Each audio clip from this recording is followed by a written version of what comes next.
Девочки, посмотрите на эту прелесть. Это последняя шпанка. Но я надеюсь, что предпоследняя.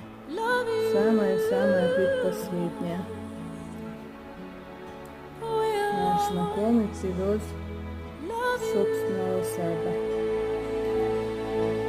Он привез сахар, и мы сахар очень много заплатили. Человек решил сделать доброе дело.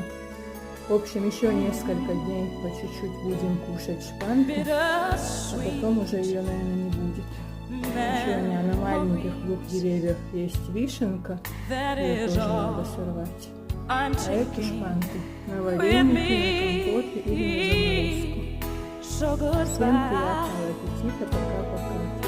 Кто любит шпанку, пишите в комментариях, кто какие вкусные ягоды любит вообще. Спасибо вам за вашу поддержку.